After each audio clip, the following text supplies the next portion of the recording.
좋은 친구 MBC.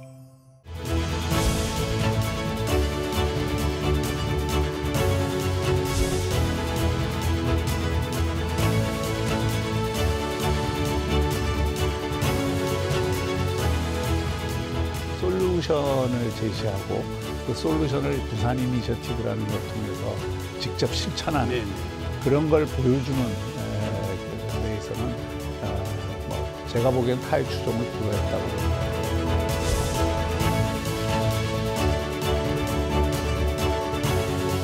엑스포 유치와 관계없이 가덕동망은 29년까지 무조건 해낸다라고 하는 것이 현재 이 정부와 저희 확고한 입장입니다.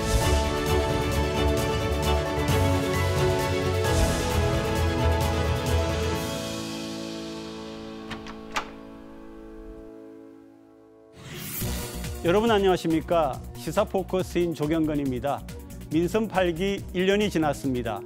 지난 1년 동안은 부산 엑스포 유치가 사실상 시정의 모든 핵심 사안들을 다 빨아들인 한 해였습니다. 이제 궤체지 결정까지 넉 달 정도밖에 남지 않았습니다. 오늘은 박형준 부산시장과 함께 막바지로 향하는 엑스포 유치 전 얘기도 나눠보고요. 산업은행 부산 이전과 15분 도시 등 부산의 핵심 현안도 짚어보겠습니다. 뉴스톡톡 시작합니다.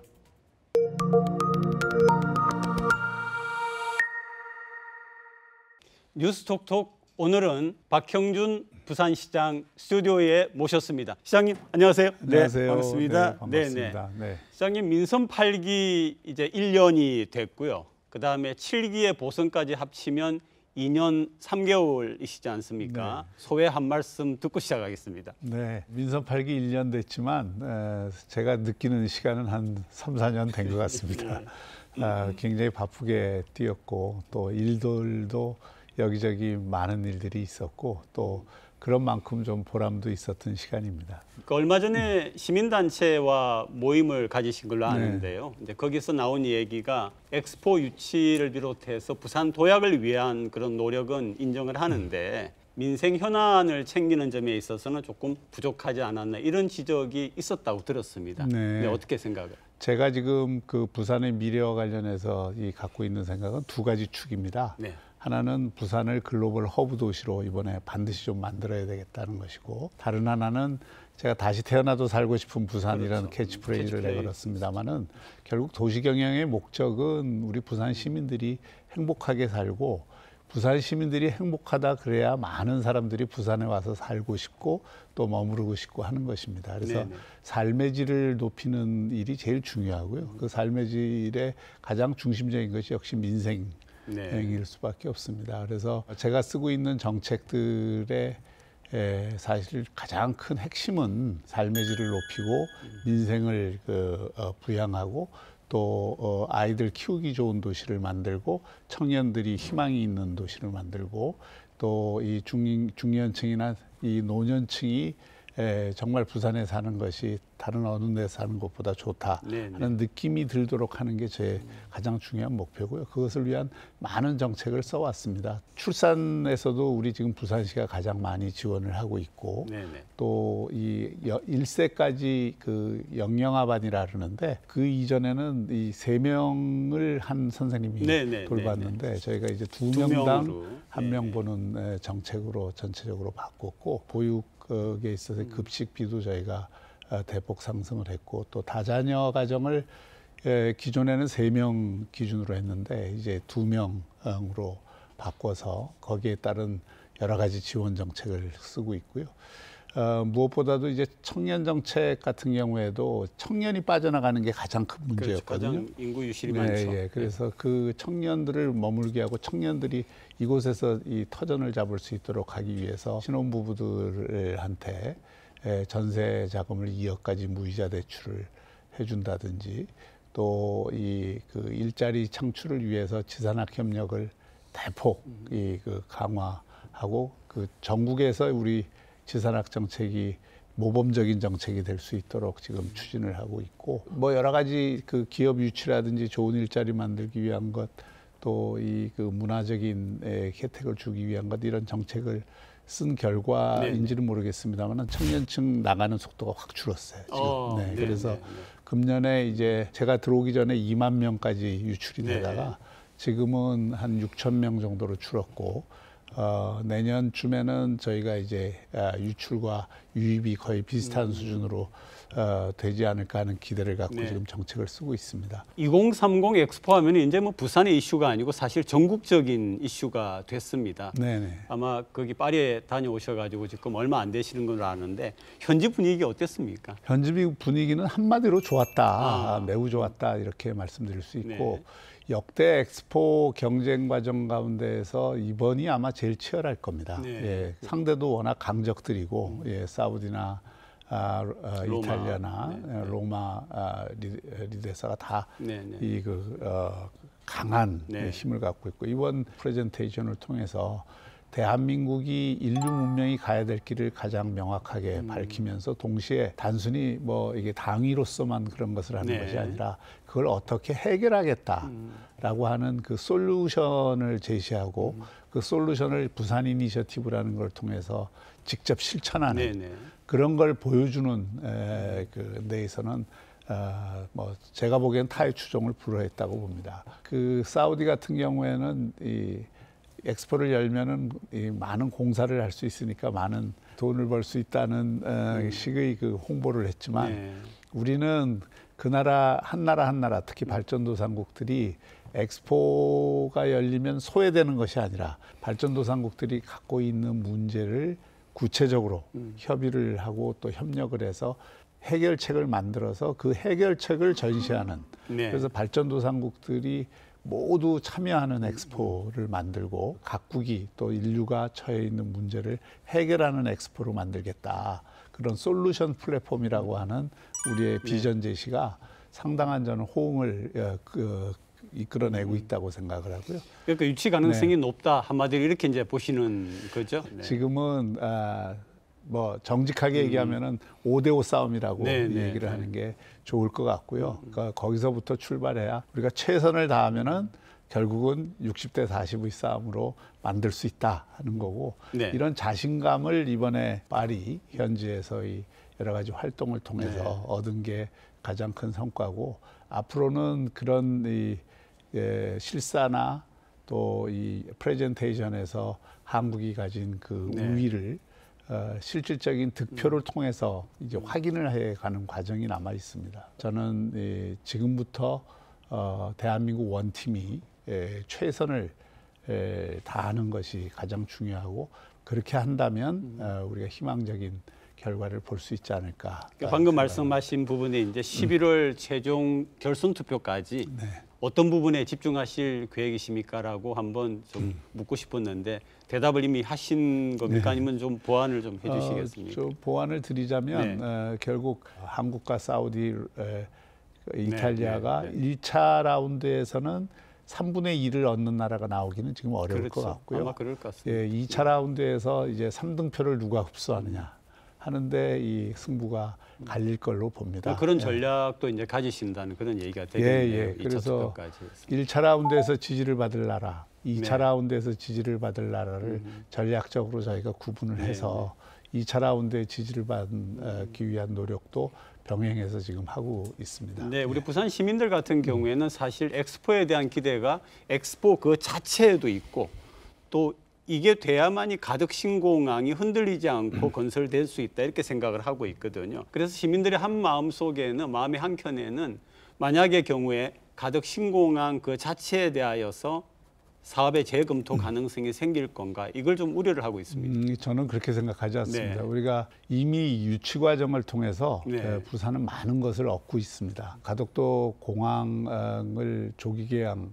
약 6년을 앞당긴 것도 성과지만 그 이전에 대한민국 국가 경영에서 이제는 서울과 수도권이라는 일국주의를 넘어서서 부산과 남부권이라고 하는 또 하나의 이 성장축을 만들어야 대한민국의 미래가 있고 균형 발전 문제가 해결이 될 수 있고 또 저출산 문제까지 그래야 이 그 희망이 있다라고 하는 데 대한 인식을 중앙정부가 갖게 된 것이 저는 제일 큰 성과라고 생각을 합니다. 그 기초 위에서 그러면 이 남북권 경제를 새롭게 구축하기 위해서는 부산이라고 하는 도시를 글로벌 허브 도시로 만드는 전략이 대단히 중요하고, 그런 글로벌 허브 도시 부산을 위해서 물류가, 저희가 해운 물류는 세계적인 2위의 한적함을 갖고 있습니다만은 항공 물류 기능이 지금 없잖아요.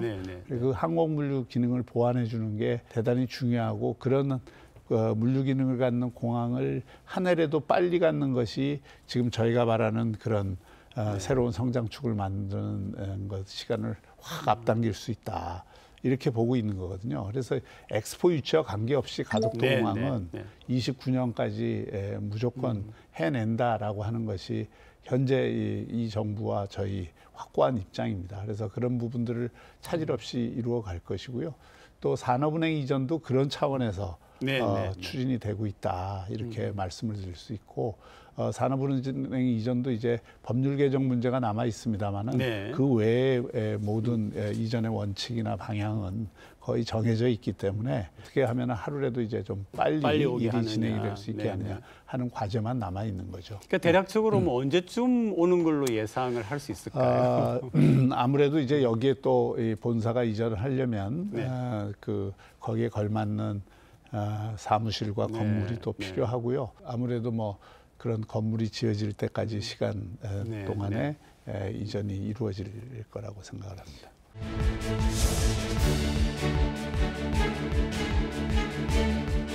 철저히 우리 시민들이 안전하게 수산물을 드실 수 있고, 또 수산업이 피해를 보지 않도록 부산시는 지금 검사, 꼼꼼 감시라고 하는 그 캐치프레이즈를 걸고 계속 그걸 시민들에게 보고를 드릴 겁니다.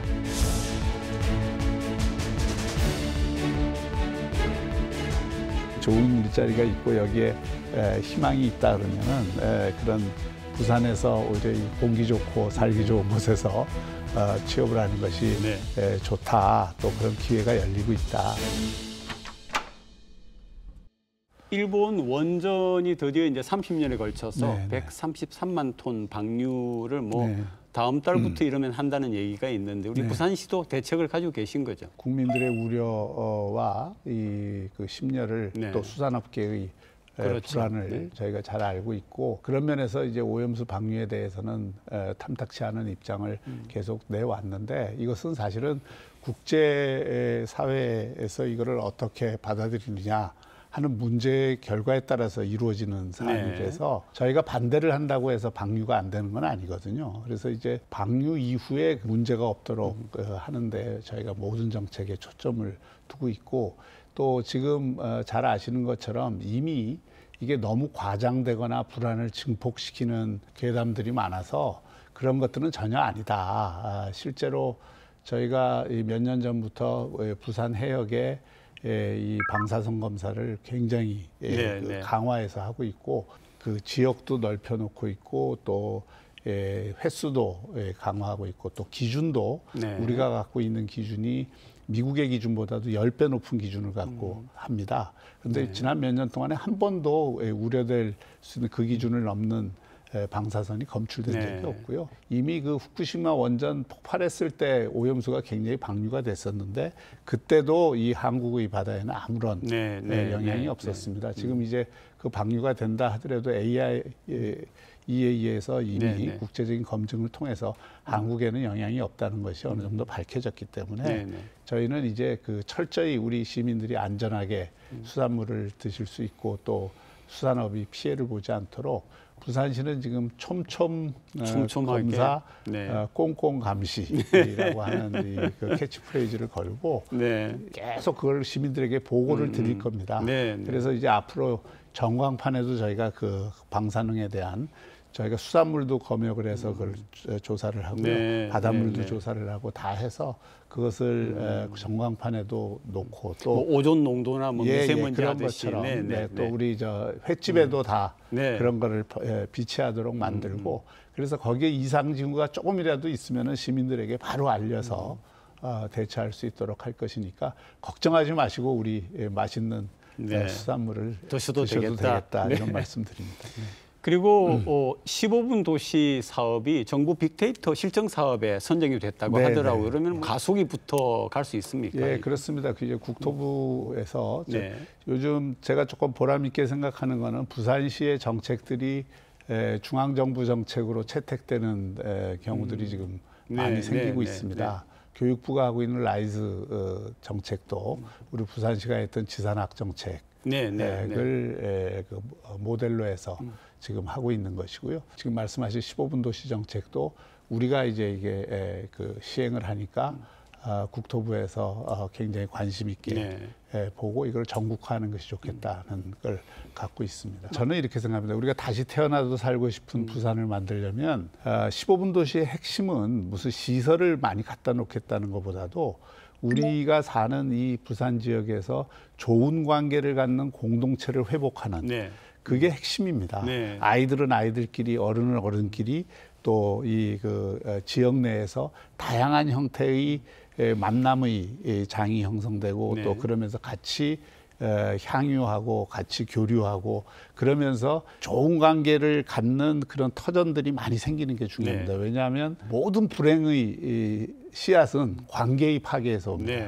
홀로 사는 데에서는 행복이 있을 수가 없어요. 그래서 그런 어떤 좋은 관계들을 가족이든 친지든 또는 이웃이든 친구든 이렇게 가질 수 있도록 하는 게 저희 핵심 정책이고요. 예를 들어서 어린이 그 문화 복합 공간인 들락날락만 하더라도 지금 시청 1층에 엄청나게 시청 1층 환경이 달라졌습니다.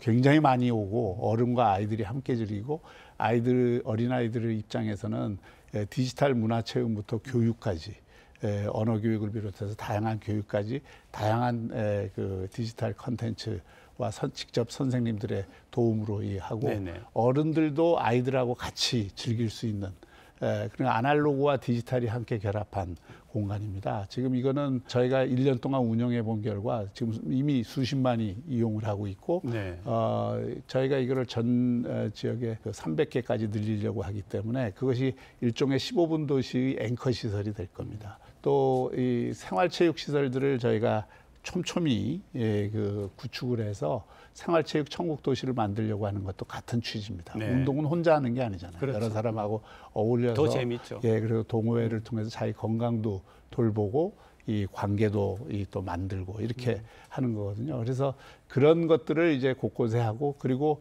작년에 저희가 미세먼지가 전국 광역시 가운데 특광역시 가운데 1등입니다.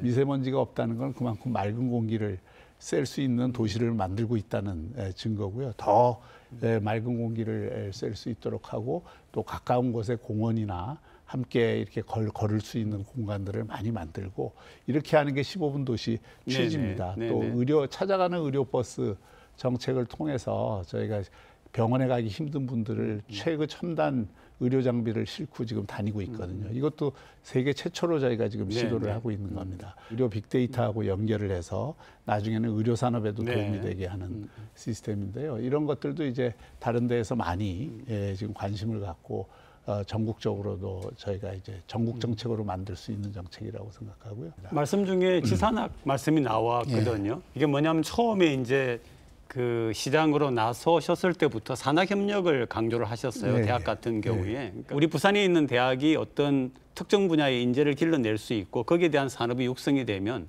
부산으로 오게 된다라고 하는 그런 구상이셨던 걸로 생각하는데 이 지산학 협력은 지금 어떻게 되고 있습니까? 지산학 정책은 이제 전 세계의 글로벌 허브 도시가 된 곳이고 대학이 죽어 있어 갖고 된 도시는 아무 데도 없습니다. 그러니까 대학이 살아나야 인재가 양성되고 대학이 살아나야 연구개발과 새로운 기술을 저희가 만들어낼 수 있고 또 그럼으로써 새로운 기업들이 이곳을 찾아서 인재를 찾아서 기술과 이 연구 역량을 찾아서 오게 돼 있는 거거든요. 그런 흐름을 만들기 위해서 저희가 우리 부산에 21개 대학이 있는데 대학마다 특성화를 하자. 특성화를 하고 그 학생들이 아예 학교 다닐 때부터 기업 산업과 촘촘히 연결이 돼서 거기에서 필요로 한 자기 역량을 키우고 또 기업의 입장에서는 졸업한 다음에 또 훈련시키는 게 아니라 졸업하기 전부터 어쨌든 자신들이 필요로 하는 인력을 양성을 하는 이런 어떤 프로젝트로 진행이 됐고 지금 그 부산 전역에 100개 가까운 이제 지산학 브랜치가 만들어져서 네. 계속 이제 그게 확산이 될 것이고요. 또 그런 것을 그 평가를 해서 교육부가 라이즈 산업, 라이즈 정책의 이제 시범 도시로 부산을 선정을 해놨습니다. 그리고 그런 어떤 연장선상에서 디지털 인재를 저희가 양성하기 위해서 대학에서도 하지만 우리 부산시에서 네. 굉장히 많이 지금 해마다 2,000명을 교육을 시켜갖고 취업을 시키는데요. 엊그제 제가 보고를 받았는데 취업률이 70% 이상 돼요. 그 디지털 아카데미를 통해서 저희 혁신 아카데미를 통해서 교육시킨 분들이 취업되는. 그러니까 우리 청년들이 이제 멀리 뭐 서울 가갖고 취업하겠다 꼭 이렇게 생각하지 마시고 부산에도 이런 좋은 그 기재들이 있기 때문에 그런 걸 활용을 해서 부산에도 이제 좋은 기업들이 찾아올 거고 여기서 만들어질 겁니다. 그런 그 기회를 더 많이 잡으려고 하는 것이 필요하고 지금 뭐 사실 서울 올라가서 원룸 생활하고 오피스텔 생활해서 월급 조금 더 받는다 하더라도 그게 사실은 피곤한 삶의 시작이거든요. 그러니까 우리 이쪽에 좋은 일자리가 있고 여기에 희망이 있다 그러면은 그런 부산에서 오히려 공기 좋고 살기 좋은 곳에서 취업을 하는 것이 좋다. 또 그런 기회가 열리고 있다. 이렇게 생각을 하고 그런 면에서 우리 좀 청년들에게 희망을 심어드리고 싶습니다. 네, 오늘 귀한 시간 내서 좋은 자리 만들어 주셔서 고맙습니다. 네, 고맙습니다. 감사합니다. 네.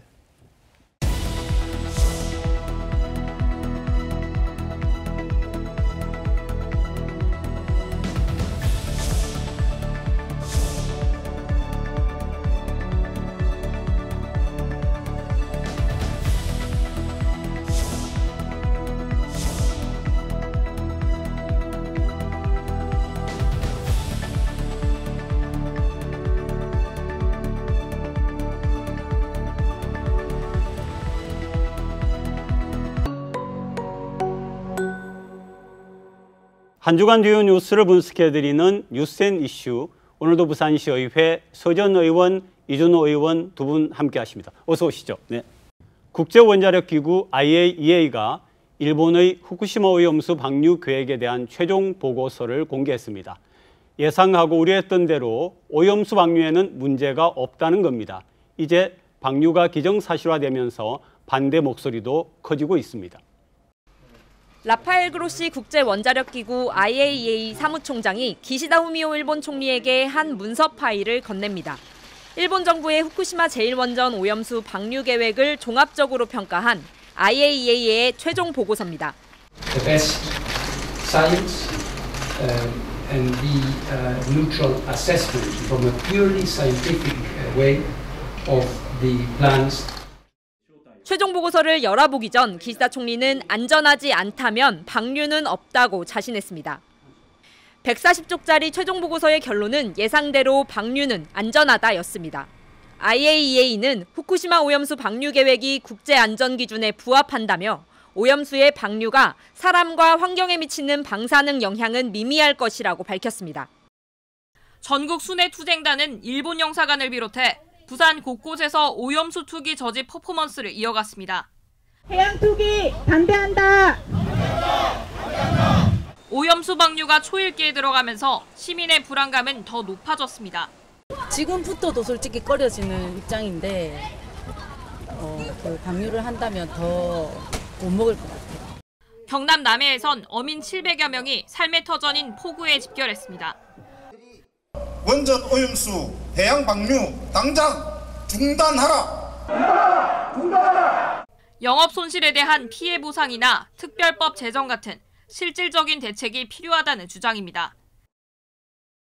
IAEA 최종 보고서가 제출됐다. 그런데 사실 그 내용은 잘 모릅니다. 내용이 뭐가 담겨 있습니까? 네, 이제 한 3가지 정도로 보고서를 요약할 수 있는데요. 첫 번째는 방사능 수치가 사람에게 무해하다는 것이 담겨 있습니다. 그리고 두 번째는 환경에 무해하다라는 것이 담겨 있고요. 세 번째로 가장 중요한 것인데요. 수산물들, 그러니까 우리가 생선이라든지 각종 해산물들이 피폭될 정도의 방사능 수치가 포함되어 있지 않다라고 이렇게 보고서가 나와 있습니다. 이 보고서를 토대로 단 한 명의 국민이 피해보지 않도록 정부, 여당 그리고 야당까지도 함께 대책을 이제 수립해야 되겠다 이런 생각입니다. 사실 IAEA는 이렇게 원자력이나 이 핵연료에 대한 보안과 그리고 안전성에 대한 문화를 마련하겠다라는 것으로 설립된 기구입니다. 즉 이러한 용역을 전문적으로 하는 기구는 아니고요. 이번에도 도쿄전력과 일본에서 용역을 의뢰를 했고 그 기준으로 만들어진 보고서이다 보니 지금 한국의 입장에서는 아직까지 풀리지 않는 의문점이 있다라는 부분입니다. 뭐 사실을 전혀 뭐 이렇게 받아들이지 못하라는 부분이 아니라 의심이 되는 부분이 조금이라도 더 있다면 국민의 건강과 안전에 대한 문제이니 좀 더 면밀하게 짚어보자라는 의도로 보시면 좋을 것 같습니다. 시료 채취, 또 그 채취된 시료를 검증하는 과정, 그리고 또 이제 다액종을 이렇게 제거하는 그런 시설들에 이게 어떤 식으로 됐다라고 하는 자세한 그런 얘기가 없다, 이런 비판이 있는 것 같은데요. 민주당의 지금의 대화 방법은 아주 편할 것 같아요. 본인들이 원하는, 본인들이 주장하는 것과 똑같은 보고서가 나오면 공정한 것이고 정의롭다라고 평론하고요. 본인들의 주장과 다른, 그것도 국제에서 가장 공신력 있는 기관에서 낸 결과를 뭐 날조되었다, 인정할 수 없다, 이런 식으로 늘 평론을 하거든요. 자의적인 해석과 자의적인 표현, 이런 것들이 좀 앞으로 지양되어야지만 우리가 올바른 대책을 세울 수 있는 거라고 생각을 합니다. 검토 대상에서 좀 제외된 부분이 많아서 포괄적인 보고서로는 볼 수 없다라는 부분인데요. 총 4가지 정도로 검토해야 될 대상을 좀 나눌 수 있을 것 같습니다. 첫 번째는 이미 12차례나 고장이 있었다라고 밝혀진 알프스, 즉 다액종 제거 설비 시설에 대해서 이 설비 시설을 기준으로 설치되어 있는 기존 시설로 그 설비의 안전성이 검증이 되었는지, 그 성능에 대한 기술이 검증이 되었는지, 그리고 이 알프스에서 걸러지지 않는다라고 밝혀져 있는 이 삼중 수소가 30년 동안 이제 해양 오염수로 방류가 되었을 때 환경과 인체에 영향은 없는지, 그리고 일본과 그리고 주변국에 대한 이익과 손해가 분명하게 나눠져 있지 않다라는 부분. 마지막으로는 이 해양 방류 외에도 토양에 대한 보관이나 다른 대안은 없었는지에 대한 이런 총 4가지에 대한 부분에 대해서를 조금 더 면밀하게 검토를 해야 한다는 것입니다. 무조건 믿어라라고 하는 이 정부의 입장에서 국민의 불안감과 어업인의 불안감이 존재하기 때문에 다양성의 입장에서 야당으로서 목소리를 내는 것입니다. 지금 정부 같은 경우도 일본의 입장을 밝히셔야지 이렇게 내부적으로 야당을 공격하는 부분은 오히려 옳지 않다, 정쟁화시키는 부분이다라고 말씀을 드릴 수 있을 것 같습니다. 제가 서지현 의원님 발언을 좀 정정해드리면요, 무조건 믿어라라고 하지 않았습니다. 국제적으로 가장 공신력 있는 기관에서 보고서를 내어줬으니 그 보고서를 토대로 단 한 명의 국민도 피해보지 않도록 대책을 수립하겠다라는 것이 정부 입장이지 무조건 믿어라라는 입장은 어디에도 없습니다. 그리고 여당에서 야당을 공격하는 것이 아니고요, 야당에서 이 보고서가 날조되었다, 뭐 상식적이지 않아서 뭐 수용할 수 없다, 이런 입장을 내어놓으면서 대통령실을 공격을 하고 있습니다.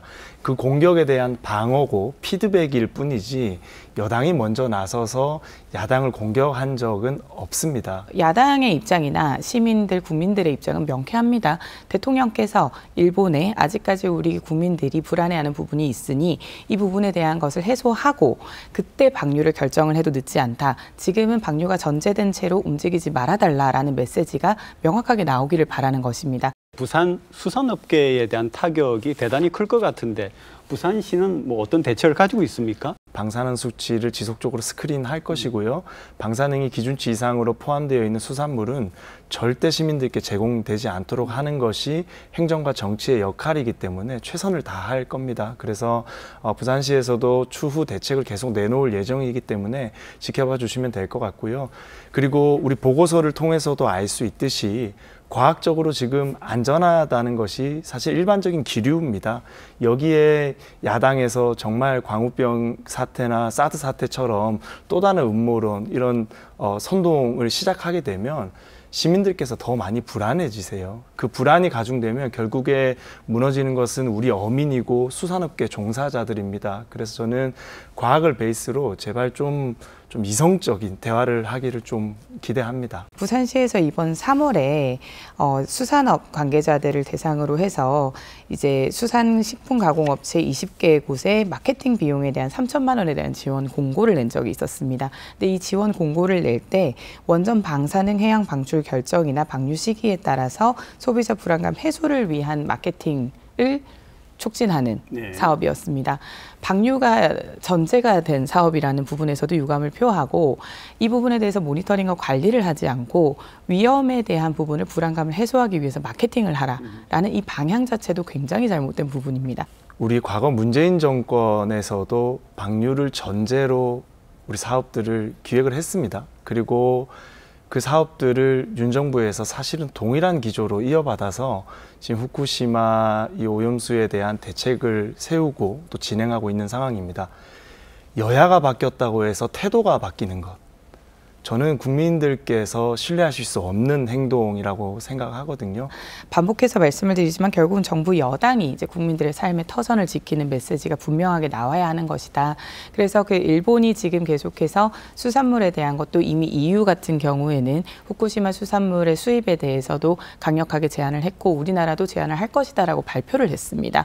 이제 그러한 부분에 대해서 우리 정부가 얼마나 신뢰 있게 우리 국민을 지킬 것인가에 대한 신뢰도의 문제라고 보이고요. 그 부분은 과연 이 대통령께서 얼마나 명쾌한 메시지를 내실 건가에서 결정이 될 것이라고 보입니다.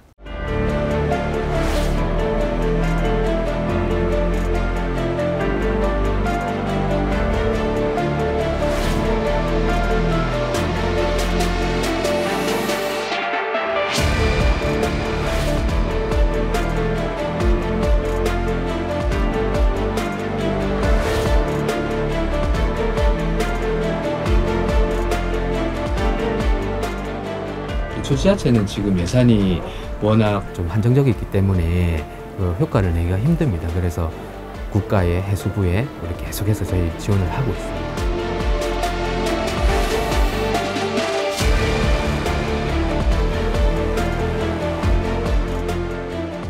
근데 태풍이 지금 말만 하면 뭐 몇십 년 살게 심장이 뛰어. 그래서 우리 아들도 더 먼저 나오라고.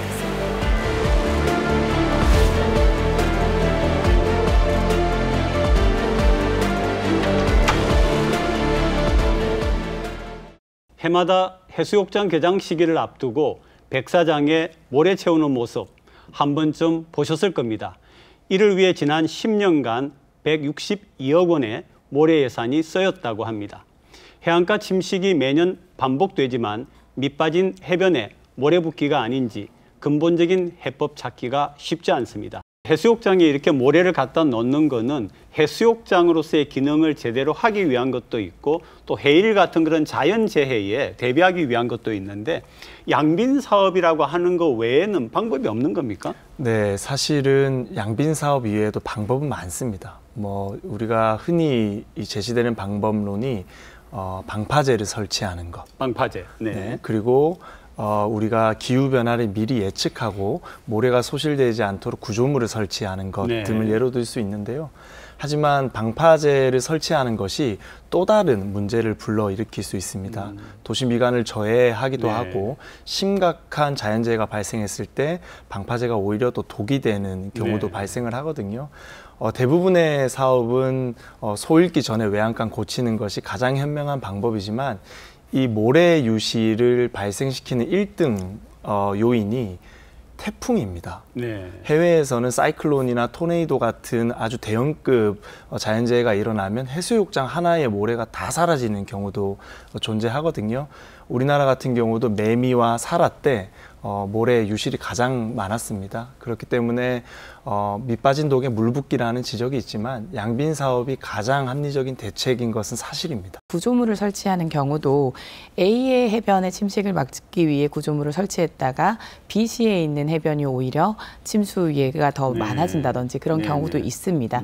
그 말씀은 결국은 각각의 해안, 연안에서 가지고 있는 특징이 다 다르기 때문에 지자체별로 그 해안에 대한 그 모래 유실의 원인을 부분을 분명히 규명을 해야 하고 거기에 맞게 관리를 해야 하는 것입니다. 연안관리법을 해수부가 22년에 제정을 하였고 올해 6월부터 실행이 됩니다. 그렇기 때문에 뒤늦게나마 이 관리구역을 조금 더 철저하게 관리할 수 있는 법적 제도가 생긴 셈입니다. 전반적으로 다른 해수욕장도 한번 얘기를 좀 총체적으로 해주시죠. 네, 저희가 지금 부산의 9군데 해수욕장 중에서 8군데가 심각 혹은 우려 단계로 분류가 되어 있습니다. 한 군데 제외하고는 다들 그러니까 한 군데는 송도 우려되는 거죠? 상황이죠. 송정 해수욕장 같은 경우에는 이전에 뭐 C 등급과 D등급 그러니까 우려와 심각을 오가고 그랬지 않습니까? 지금 상황은 좀 어떻습니까? 지금 송정은 심각으로 분류되어 있습니다. 부산에 있는 해수욕장에서 가장 모래유실이 많은 지역이고 또 전국적으로 봐서도 가장 많은 축에 속하고 있습니다. 수치를 말씀드리면 해변이 14m가 유실이 됐습니다. 14m나? 네, 지금 당장 진행을 막지 못하면 앞으로 20m, 30m 이렇게 진행되다 보면은 언젠가는 우리의 자랑스러운 송정해수욕장이 사라질 수도 있는 것이죠. 그래서 시급하게 우리가 이 양빈 사업을 통해서 모래를 보강해야 되는 것이고 실제로 작년, 재작년에 강서구에 있는 모래를 가지고 올 계획을 세웠었습니다. 그런데 시민들과의 이런 소통 부재로 결국엔 무산이 됐었는데요. 부산시에서 좀 시민들 설득을 잘 해서 또 하루빨리 양빈 사업을 마무리 지을 수 있었으면 좋겠습니다. 그 송도 해수욕장은 확실히 좋아진 겁니까? 송도 해수욕장 같은 경우는 2001년부터 2015년까지 약 272억 원을 투입했습니다. 272억. 네, 그래서 연안 정비 사업을 시행을 했었고 또 수중 방파제를 설치를 하는데 구조물 설치를 하기도 하고 친수 공간을 잘 만들어서 이제 관광객이 약 200만 명 정도 증가도 하면서 매년 700만 명 정도의 관광객이 방문하는 명소가 되었습니다. 이 정도로 시간과 그리고 맞춤형 설비와 그리고 예산이 들어가면 분명 좋아지기는 합니다. 다만 이후에 이제 연안에 있는 그런 난개발이나 신축 건축에 대한 뭐 증축이나 신축에 대한 부분은 반드시 좀 관리가 되어야 하는 부분이라 이번 연안 관리법을 통해서 좀 통제받을 수 있을 것으로 보입니다. 그렇지 않아도 사실 이 질문을 하려고 했습니다. 우리 부산만큼 이 풍광이 좋은, 경치가 좋은 바로 해변가 옆에다가 고층의 그런 아파트가 들어서는 경우는 잘 없거든요. 그래서 우리 부산시가 이 해수욕장 인근의 개발이라든지 아니면은 연안 정비 사업 같은 것들을 어떻게 좀 제대로 추진하고 있습니까? 우리가 지나치게 시뷰 그리고 고층 문화 이런 것들이 발달하면서 안전불감증에서 초래된 결과라고 생각합니다. 그리고 빌딩풍도 심해졌어요. 해풍 때문에 빌딩풍이 심해져서 사건 사고도 많이 일어나고 있는데 부산시에서 이 우리 해수욕장 인근의 개발 문제를 좀 심각하게 받아들여야 된다고 생각합니다. 언젠가는 이 모래들이 다 소실되어서 이 해수면이 상승해서 우리 해수욕장이 사라지게 되면 직접적으로 재난 상황에 놓이게 되는 것들은 그 고층 빌딩이거든요. 심지어 대형급 태풍이 올 때마다 그 고층 빌딩들의 주차장에서 거북이나 생선, 해운대 같은 물고기들이 발견되는 사례도 있었습니다. 머지않은 미래에 닥치게 될 재앙이기 때문에 우리가 지금이라도 개발의 가이드라인을 꼭 세워야 될 시점이라고 생각합니다. 조례도 제정을 하려고 시도했던 것으로 보입니다만 시도를 했었다. 아직 제정이 되지는 않은 것으로 보입니다. 아무래도 이제 연안 관리법과의 상충 문제도 있을 수 있고 여러 이해관계가 있을 수도 있기 때문일 텐데요. 이런 부분을 이제 지자체가 연안 관리법이 올해 6월부터 시행이 되니까 거기에 맞춰서 조례도 좀 개정이 될 필요가 있어 보입니다.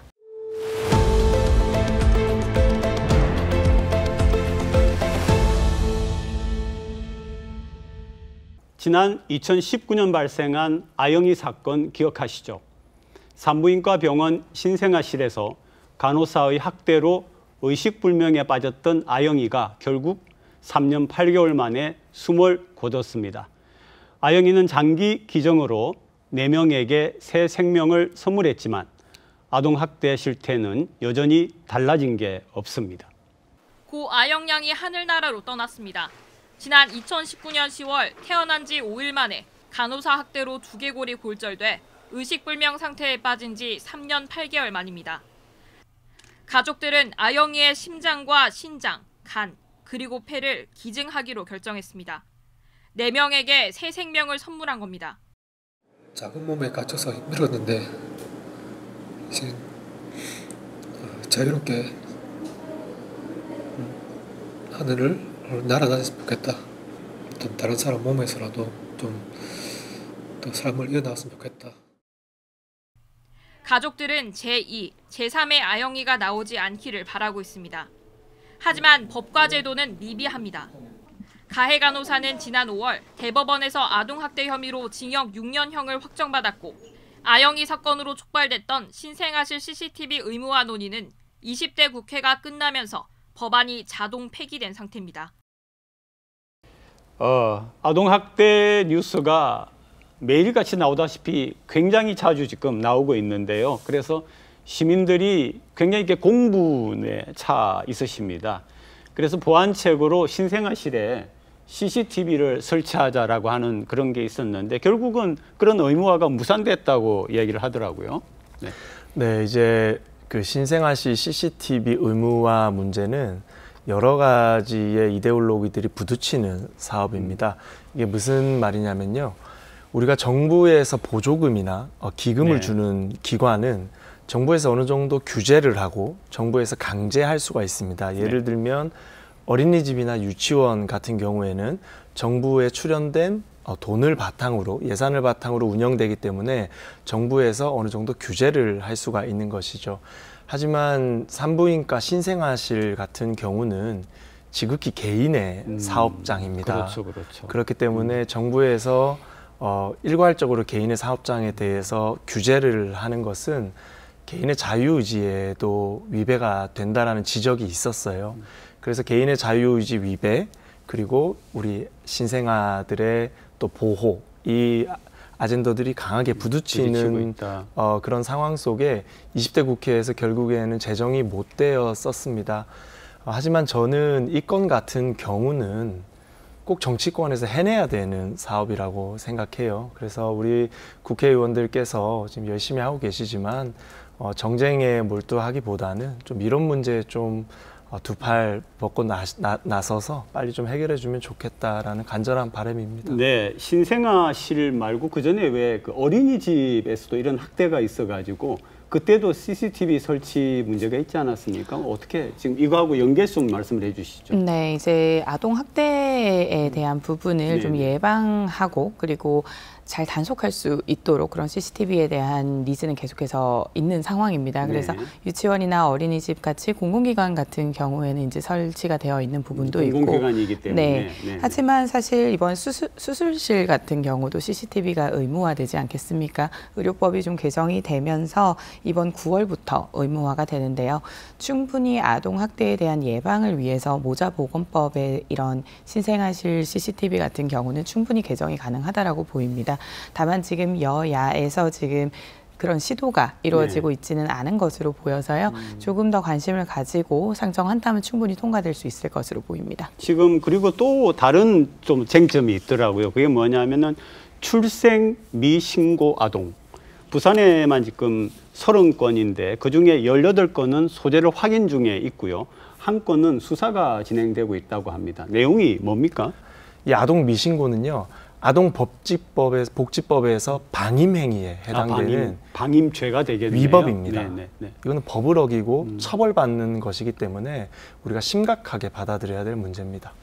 소재가 이미 총 30건 중에서는 파악된 부분이 더 많습니다. 베이비박스로 유기를 했다라는 건도 있었고, 혹은 이제 누락이 됐던 부분도 있었던 것으로 보입니다. 수사가 이루어졌던 이제 한 건이 안매장 사건인데요. 이제 결국은 출생에 대해서, 출산에 대해서 숨겨야 하거나 이런 부분이 본인에게 불이익으로 이어진다라는 부분에서 조금 부정적인 이런 결과가 나왔던 것 같습니다. 그래서 정부는 보건복지부에서 전수 실태 조사를 하는 것뿐만 아니라 출생 통보제를 이제 좀 시행을 하게 될 텐데요. 6월 30일에 국회를 통과해서 이제 1년 뒤부터 시행을 하게 됩니다. 하지만 이 출생 통보제는 어디까지나 출생 신고와 그 출생 통보에서 이루어지는 누락된 아기를 찾는 것이지 사라진 아기를 찾는 데는 실효적이지 않다라는 평가가 많습니다. 오히려 좀 출생 등록제로 해서 미국이나 여러 선진국에서 현재 시행하고 있는 것처럼 병원에서 지자체가 직접 등록을 하는 부분에 대한 부분으로 좀 이어져야 이런 본질적인 문제를 좀 해소할 수 있지 않나라고 보입니다. 3살 이하의 그 어린이들은 필수적으로 접종해야 되는 예방의 이 리스트가 있지 않습니까? 그런데 그런 것들을 맞지 않는 아이들도 있고요. 그다음에 학교를 안 나와서 물어보니까 홈스쿨링을 하고 있다. 집에서 내가 가르치고 있다. 이렇게 하는 경우도 있는데 이런 의심 사례로 분류되는 아동 같은 경우는 잠재적 가해자로 분류가 될 수 있는 이 부모의 진술에 의존할 것이 아니라 네. 그 아동에 대한 객관적인 증거를 찾아내는 것에 좀 집중을 해야 하고 조금 더 지자체로 이 영역을 확대해서 구군에서 이 아동들을 직접 관리하고 모니터링하는 것이 중요하다고 보입니다. 네, 이 문제는 총력전입니다. 네. 우리가 사법에서 강하게 처벌해야 됩니다. 아동과 관련된 범죄 그리고 방임 아주 강하게 처벌해서 이 행위가 너무나 나쁜 행위구나. 내 아이라고 해서 내가 함부로 하면 안 되는 거구나라는 인식을 사법부에서 먼저 만들어줘야 되는 것이고요. 우리 행정에서는 이런 행위가 최대한 일어나지 않도록 예방하는 것. 그리고 더 중요한 것은 이런 행위가 일어났을 때 아이들을 지키는 것. 그것을 우리 행정에서 해야 되는 것입니다. 그리고 더불어서 가장 중요한 것. 우리 시민들께서 주변에 이런 사례가 의심되는 아이들이 있다. 그런 경우에 적극적으로 제보를 해주셔야 됩니다. 우리가 112나 182에 신고하면 언제든지 국가가 기다리고 있습니다. 그래서 주변에 이렇게 의심되는 사례가 있으면 시민들께서도 적극적으로 협조해 주시면 감사하겠습니다. 오늘도 두 분 정말 수고하셨습니다. 정말 고맙습니다. 네.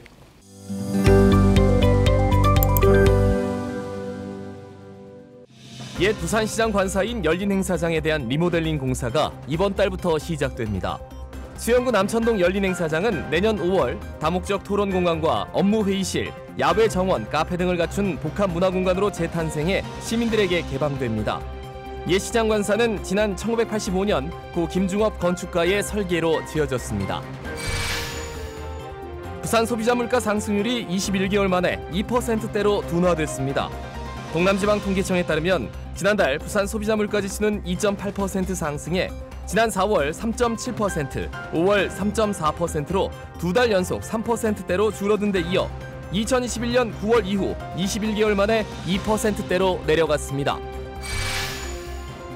감사원이 5년 전 부산교육청 해직교사 특별채용 과정이 위법했다며 김석준 전 부산교육감을 고위공직자 범죄수사처에 고발했습니다. 감사원은 2018년 김 전 교육감이 통일학교 관련 해직교사 4명을 특별채용하는 과정에서 교육활동 관련으로 해직된 자로 채용 대상을 한정해 해당 교사들을 맞춤 채용한 것으로 보고 있습니다. 이에 대해 김 전 교육감 측은 극단적인 정치 감사라며 반박했습니다. 2016년 일가족 4명이 목숨을 잃은 이른바 부산 산타페 참변 사고의 유가족이 현대기아차와 부품 제조사를 상대로 제기한 100억 원대 손해배상 청구를 항소심 재판부가 기각한 것에 불복해 부산고법 민사호부에 상고장을 제출했습니다. 앞서 1심과 항소심 재판부는 유족이 제시한 차량 감정서가 개인적으로 의뢰받은 결과에 불과해 공정성과 객관성을 담보할 수 없어 급발진 입증이 불가하다며 유가족의 손해배상 청구를 기각했습니다. 미국에선 정부가 지정한 안전한 장소에 아기를 두고 가면 산모가 누군지 묻지도 처벌하지도 않는 이른바 아기 피난처법이 있다고 합니다. 영아 유기를 조장한다는 측과 버려진 아이들이 숨지는 일이 없도록 해야 한다는 입장이 맞선 끝에 결국 이 법이 시행됐습니다. 이제 우리도 이 같은 논란을 진지하게 바라봐야 할 때가 된 것 같습니다. 시청해 주셔서 고맙습니다. 다음 주 일요일에 또 뵙겠습니다. 고맙습니다. No, I'm not colorblind. I know the world is black and white.